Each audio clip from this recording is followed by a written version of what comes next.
All right, next stop is not actually an island, but rather Free Will Reef. Reef. I remember on this, it's kind of funny because I haven't done this side of thing, but I have done the sailing side of thing. Yeah. And on the sailing side of things, anytime there was talk of a reef, that meant snorkeling. Yep. That meant we're going to get out in the water and we're just going to cover ground and we're just going to see things. Yeah. We found a little keyhole thing that you can like swim down underneath the coral and then through and then back up and try not to die. That was fun. Try not to die. Yeah, so there's so much fun there. A little spooky that it's next to the Suicide of Thought trench there. Yep. But tell me about this reef. What's going on here? Well, and you captured it right there. Free. Yeah. Jump off the boat, snorkel around, explore, freedom. And we want to celebrate the color, the variety, the beauty of this gift of free will. Yeah. We are free beings. Yep. Right? And that is a gift from God. Yep. We're created in his image. And this is an important part of our world, Christ-centered biblical world view. Yeah. Right? It's also a reef. And so if you are a captain and you do not know how to sail through a reef, you will notice the sunken ships. Yeah. Right? And you don't want your ship to go down into the trench. Yeah. Right? And I think there's also something to be said here, the Suicide of Thought trench. When you're snorkeling, going over to that edge and looking down in there, free will is very deep. This is a challenging, hard topic, but it's also something that you can snorkel around in, and it's safe, but it's also dangerous. Yeah. It's both of these, right? Yeah. Well, freedom usually feels like a good thing to have. Yes. But then recognizing the power and the responsibility that comes with that freedom, I think is inseparable. Yeah. Yeah. I mean, we're free enough to have the fall of mankind. Yeah. We're free enough to reject God. Yeah. Right. So that's dangerous. Yeah, that is dangerous. It's powerful Yeah. and it's a big deal. But we're also Yeah. free because there is freedom. We are free to choose to love God, and that love is real. Yeah. We're free. God is free Yeah. to choose to love us, and we can receive his love, and it's real. Yeah. We can choose joy, and it's real. Freedom allows these things to be real, not just automated clicks in a machine, not just chemical soup. Yeah, that's good. Yeah, I think somebody had said recently of how, like, it's interesting that you said the idea of, he didn't have to choose us, but he chose us because he was free to choose us. If he had to choose us, it wouldn't mean anything. And same thing too. If I love God because I had to, that's not very warm and compassionate and authentic. It's not really real at all. And it's also funny at the same time being on the other side as a dad, and like my own children they're about my twins. I have 2-year-old twins that are really exploring their free will right now and seeing what they get away with. And there's times where I was just like, I would kind of love it if you didn't have free will and you only did what I said. There you go. But then those are not children. Those are not real people. We don't have a relationship anymore. I have a puppet, and that's not the same thing. So yeah, that's beautiful freedom, but also the consequences of my son having free will may mean that he wants to check out what the stove does when it's on, and I want to touch that. He wants to put his finger in the electrical outlet because he's free to do that. And then you have this dangerous element of freedom as well as this compassionate and relational side of it. Yeah, and Lewis talks beautifully in Mere Christianity and so many of the other books, especially Great Divorce, Abolition of Man, about the power of free will for joy and hope and autonomy and the dangers of it, right? And I think the fact that your son is not you, but you are in relationship with your son, and that there is free will here makes it risky and painful and dangerous, and it allows for evil, but it also allows for great good, right? And so that's at the very basic level, Free Will Reef is there for those discussions. What we will find out is that if there is no free will, then we are just puppets. Then we get to Pantheism Island, which is right next to it. And we realize that if God is creation and I'm part of creation, then I'm part of God, then God is everything and I'm nothing. If you're going to Idealism Island and everything here is a shadow and only God exists and I'm just an image, literally an image or shadow of God, I don't think I have much freedom. And in materialism, without that relational component of an objective being, and without the souls that would make us unique, in this material realm, all it is matter and electricity. This is one of the key questions of the day, but do computers make real choices or pre-programmed choices, right? Yeah. And so am I literally just reacting to everything, or do I have that capacity to make a choice? These are the philosophical questions in some respects that we have to address if we're going to move into the option for there to be choices about which worldview you're going to choose to believe. If there is no choice, then what are we even talking about? Exactly. We're just wasting our time. Exactly. Yeah, interesting. So then how do we wind up in that trench? How does us happily exploring the joys of freedom, how does that lead us to suicide of thought? I think it's just an interesting way to say suicide of thought. Where does that come from? Yeah, it comes from G.K. Chesterton, Orthodoxy, and he has this chapter in here, chapter 3, and it's actually where we get the silly strips quote.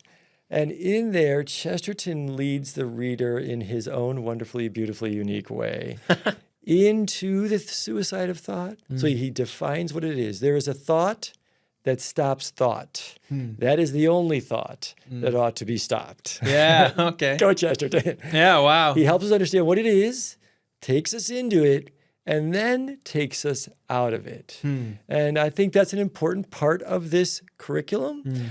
Well, sorry, just to help understand that metaphor. It's saying with suicide of thought, if suicide is something that is alive, attacking life, so sort of self-inflicted, a thing that is alive, attacking the reason or itself, basically, to have a thought that attacks thought itself is then now a self-destructive thought that ceases thinking. So now that's the end of it, right? We're done. The way you end a life, you've now ended thinking. And ending your thinking often will lead to ending your biological life. Right. And so in essence, without giving the whole lesson on suicide of thought, what this is it's since everything's based off of trust, what happens when I can't trust my parents? And then I can't trust the government. And then I can't trust the scientist. And then I can't trust my pastor. And then I can't trust my friends. And then I just lied. Now I can't trust myself. And then wait, I thought that I left my keys here, but and you can see this is this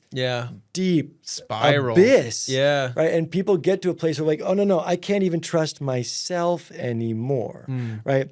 The beautiful exit to this, and I will give it away on this short video. The beautiful exit to the suicide of thought is to realize that it actually is a shadow. It's a lie. It doesn't exist. Because if you're trusting the thought that you can't trust thoughts, thank you. It doesn't. Laugh it off. It doesn't exist. Wait, I'm trusting that thought that says I can't trust thoughts. I'm not going to trust that thought anymore. I'm going to trust this one. That kind of defeats itself as soon as you just look at it, which is like, it brings to mind the idea of like taking every thought captive, of being like, this thought is holding me captive.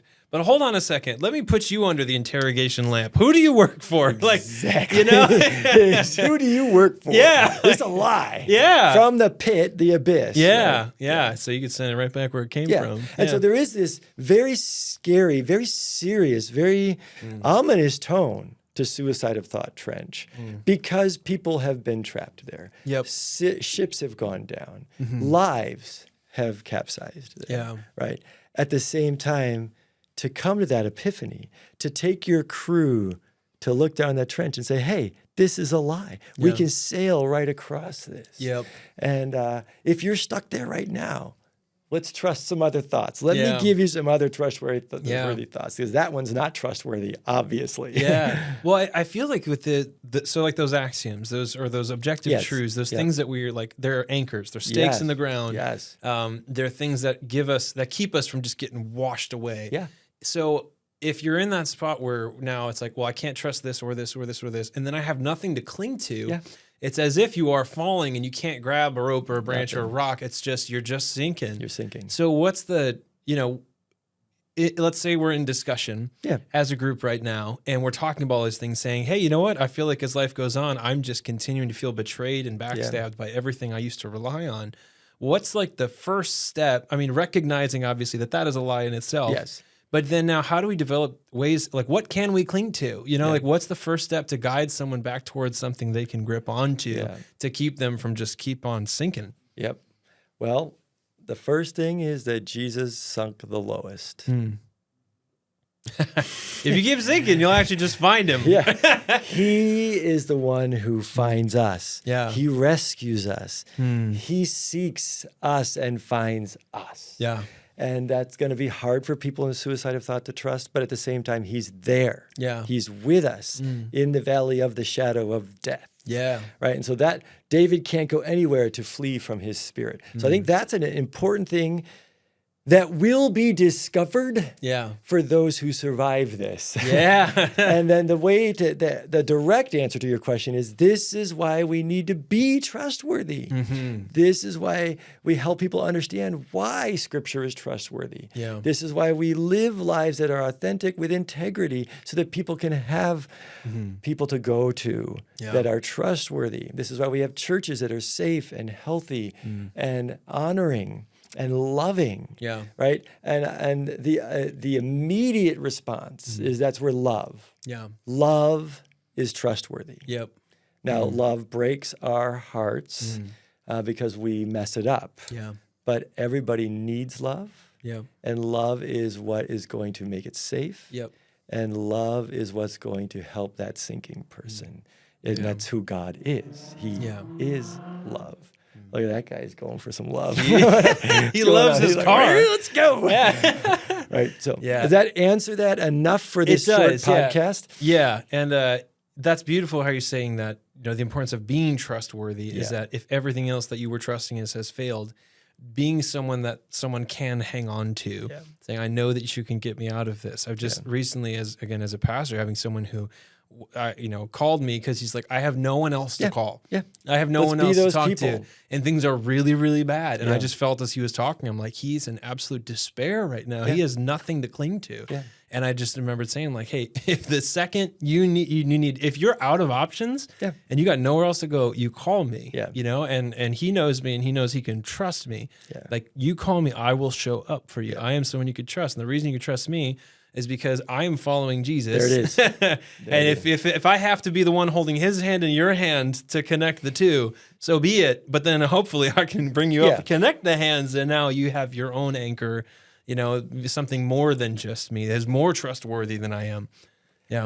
I was going to say all those things that you just said. Right? That's the beauty, because every human is going to ultimately not be trustworthy. But what makes you worthy of trust is that you are trusting the one who is fully trustworthy. We're holding those. I love that. That was beautiful. I'm good. Right? And that's the exit to the suicide of thought. And that's why it launches us into this worldview. This whole discussion. Right. And there's fragments. Right, but let's get to Kingdom Island and see that this is the trustworthy place. And also the importance too of always being prepared to have an answer is because if you're there and you see someone in that hopelessness and maybe they don't trust you and you don't have a good answer of why they can trust Jesus, they're just going to keep sinking. They're going to keep sinking. And Jesus will be there, but you will have missed an opportunity. We could have stopped it. We could have helped. Slowed the descent and at the very least. That's why we're doing this. Is for those moments. And actually, those moments are often turning points. They're encounter moments. They're life-changing opportunities. When we hear about rock bottom, suicide thought is rock bottom. To be prepared, to be a loving, trustworthy person who will listen, not condemn, not shame, and invite with confidence. That's a shadow. That's a lie. This is solid. Let's go. Come on. We'll pull you out of the water onto the boat. That's good. And you can journey with us. If you weren't hyped about learning what these islands have to offer yet, my goodness. Now we go. The significance is there. It's there. And that is exciting. So let's press on. Let's keep going. Keep on sailing. Yep.